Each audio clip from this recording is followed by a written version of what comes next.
പോർക്കളം ഒരുങ്ങുന്നു, പോരാളികൾ ഒരുങ്ങുന്നു. അങ്കത്തട്ടൊരുങ്ങുമ്പോൾ ഒട്ടേറെ വാർത്തകളും നമ്മൾ പ്രതീക്ഷിക്കുന്നു. പ്രിയപ്പെട്ടവരെ, report political breaking. Thiruvananthapuram seat കൈമാറ്റ നീക്കത്തിൽ കോൺഗ്രസിൽ പ്രതിഷേധം. തിരുവനന്തപുരം CMPക്ക് കൈമാറുന്നതിൽ എതിർപ്പ്.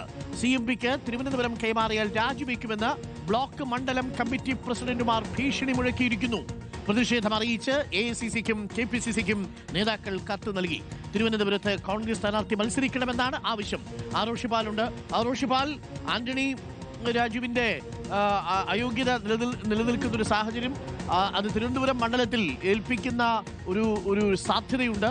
അത് തിരുവനന്തപുരം മണ്ഡലത്തിൽ ഇക്കുറി വിജയിച്ച് കയറാം എന്നുള്ളതാണ് കോൺഗ്രസ് കണക്കുകൂട്ടുന്നത്. CMPക്ക് കൊടുത്ത് കോൺഗ്രസിലെ സ്ഥാനാർത്ഥികളുടെ അവസരം നഷ്ടപ്പെടുത്തരുത്, അവിടെ വിജയിക്കാനുള്ള സാധ്യത നഷ്ടപ്പെടുത്തരുത് എന്നുള്ളതാണോ പ്രാദേശിക നേതാക്കൾ പറയുന്നത്? പക്ഷേ തിരുവനന്തപുരം കിട്ടിയില്ലെങ്കിൽ എവിടെ മത്സരിക്കും നമ്മുടെ CP ജോൺ? അരുൺകുമാർ, തിരുവനന്തപുരം ജില്ലയിൽ കോൺഗ്രസിന് പിടിച്ചെടുക്കാമെന്ന് കണക്കുകൂടുന്ന പ്രധാനപ്പെട്ട മണ്ഡലങ്ങളിൽ ഒന്നാണ് തിരുവനന്തപുരം. കാരണം തിരുവനന്തപുരം നേരത്തെ കോൺഗ്രസിന്റെ കരുത്തുറ്റ ഒരു കോട്ടയായി തന്നെയാണ് വിശേഷിപ്പിക്കപ്പെട്ടത്. കഴിഞ്ഞ തവണ കൈവിട്ടുപോയതാണ്. ഈ തവണ മണ്ഡലം പിടിക്കാൻ പ്രവർത്തകരും നേതാക്കളും തയ്യാറെടുപ്പുകൾ നടത്തുമ്പോഴാണ് CMPക്ക് മണ്ഡലം കൈമാറാനുള്ള തീരുമാനത്തിലേക്ക് പോകുന്നത്. പ്രതിപക്ഷ നേതാവ് VD സതീശനാണ് ഇക്കാര്യത്തിൽ കർശന നിലപാട് സ്വീകരിച്ചത്. UDFന്റെ സെക്രട്ടറി കൂടിയായ CP ജോണിന് ഈ തവണ നിയമസഭയിൽ എത്തിക്കണം, സുരക്ഷിതമായ മണ്ഡലം നൽകണം.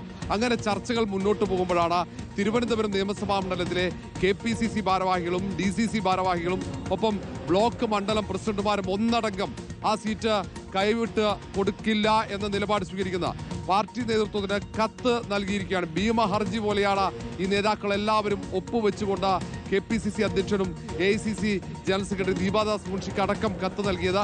എല്ലാ പ്രധാനപ്പെട്ട നേതാക്കളെയും മണ്ഡലം പ്രസിഡന്റുമാരും ബ്ലോക്ക് പ്രസിഡന്റുമാരും ജില്ലാ കോൺഗ്രസ് ഭാരവാഹികളും നേരിട്ട് കണ്ടു തന്നെ അവരുടെ നിലപാട് അറിയിച്ചു കഴിഞ്ഞു. അങ്ങനെ കൈമാറിക്കഴിഞ്ഞാൽ രാജിവെക്കുമെന്നുള്ള ഭീഷണിയാണ്. ഏതാണ്ട് 12 പാർട്ടിയുടെ 12 മണ്ഡലം കമ്മിറ്റികളുണ്ട് തിരുവനന്തപുരം നിയമസഭാ മണ്ഡലത്തിൽ. 2 ബ്ലോക്ക് കോൺഗ്രസ് കമ്മിറ്റികളാണ്. DCC ഭാരവാഹികൾ 13 പേരുണ്ട്. എല്ലാവരും ഈ കത്തിൽ ഒപ്പുവെച്ചിട്ടുണ്ട്. ഏതായാലും അതുകൊണ്ട് തന്നെ ഇനി തീരുമാനം മാറ്റുമോ എന്ന് വ്യക്തമല്ല. പക്ഷേ CP ജോണിന് സുരക്ഷിതമായി നൽകാൻ കഴിയുന്ന മറ്റൊരു മണ്ഡലമില്ല. കാരണം MV രാഘവൻ നേരത്തെ തിരുവനന്തപുരത്ത് ഈ മണ്ഡലത്തിൽ വിജയിച്ചതാണ്. പക്ഷേ അന്ന് ഈ മണ്ഡലത്തിൽ മാറ്റം വന്നിട്ടുണ്ട്. ചില ഭാഗങ്ങൾ കൂട്ടിച്ചേർത്തിട്ടുണ്ട്, ചില ഭാഗങ്ങൾ പുറത്തേക്ക് വട്ടിയൂർക്കാവിലേക്ക് പോവുകയും ചെയ്തിട്ടുണ്ട്. എന്നാൽ പോലും മണ്ഡലത്തെക്കുറിച്ച് CP ജോണിന് കൃത്യമായ ബോധ്യമുണ്ടെന്നാണ് പ്രതിപക്ഷ നേതാവ് പറയുന്നത്.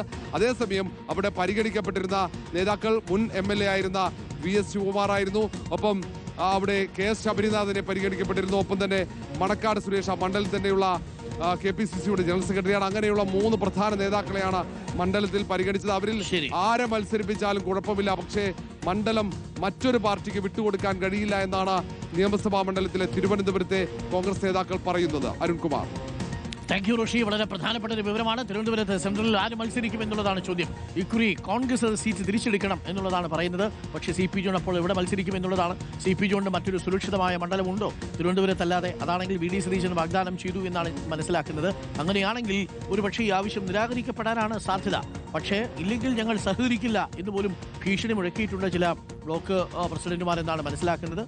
നോക്കാം എന്താണ് സംഭവിക്കുക എന്നുള്ളത്. പക്ഷേ ഇത്തവണ തിരുവനന്തപുരം പിടിക്കുക എന്നുള്ളതാണ് കോൺഗ്രസിന്റെ ഒരു അഭിമാന പ്രശ്നം. പക്ഷേ അത് CMPക്ക് കൊടുത്താൽ കിട്ടുമോ എന്നുള്ളതാണ് ഇപ്പോൾ ഈ എതിർപ്പിനിടയിൽ ഉയരുന്ന ഒരു പ്രധാനപ്പെട്ട സംശയം. പ്രിയപ്പെട്ട പ്രേക്ഷകരെ,